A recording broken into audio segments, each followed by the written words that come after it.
And he says 5 out of every 7 will die before my son comes. Now the 6th Imam al-Islam was asked, Maulana, what is the explanation of this hadith of your grandfather, the Holy Prophet? He says 1/3 will die in a world war. And then an illness will spread. Well, it says plague in a hadith.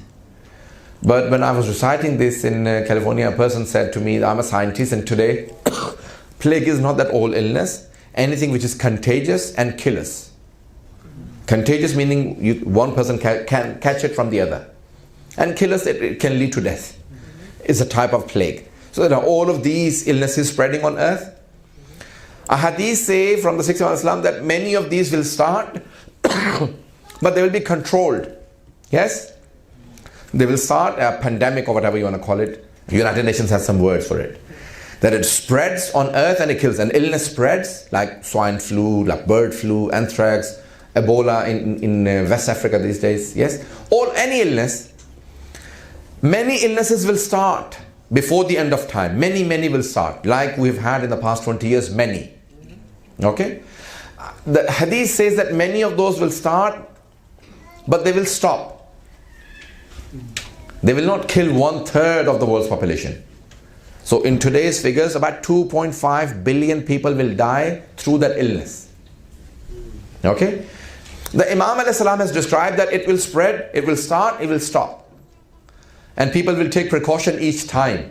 But when it is going to spread and kill 1/3 of the world's population, people will stop taking precautions.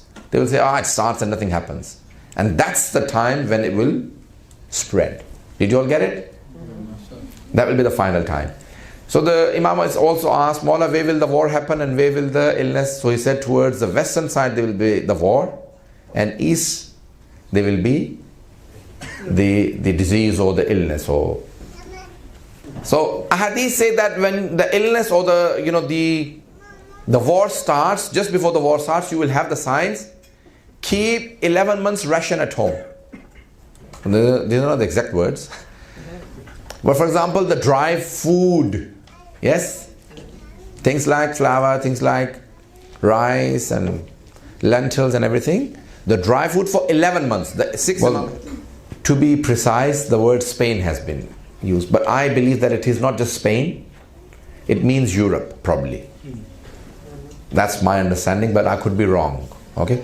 But the hadith says Spain, for example. And then, an economical crisis will come that will destroy everything. And just in one hadith of Imam Sadiq al-Islam, he mentions 50 signs. 50 signs before the Imam al-Islam comes. And I think almost all of them I've seen have been accomplished. Yes? So, but when the Imam al-Islam will come after those, he doesn't say. Okay? For example, there'll be a change in weather. So, what you're talking about, climate change, global warming, whatever you want to name it. I don't want to go into that, yes? You will see signs of winter in summer and summer in winter, and then there will be a climate change. So the Imams have talked about it and have given some details. Signs, for example, extreme poverty. There will be a variation of distribution of wealth. That's what I can name it. So rich will be very rich and poor will be very poor. Ma'ruf will become munkar and munkar will become ma'ruf. Good will become evil and evil will become good. If, for example, you stop a person from doing something wrong, people will not support you. They will oppose you. Why are you doing this? Surah number 29 or Surah number 30. It says, ظَهَرَ الْفَسَادُ فِي الْبَرِّ وَالْبَحْرِ. All the corruption that you see on the surface of the earth and in the oceans is the doing of mankind. بِمَا كَسَبَتْ أَيْدِي النَّاسِ. Ya Allah, hang on a minute. There are crocodiles on earth. There are wolves. Probably they contribute. Allah says, no. All the corruption that you see on the surface of the earth and in the oceans. We don't even live in the oceans. Allah says, no, you don't, but you are the corrupt. You make all the corruption in the oceans and on earth.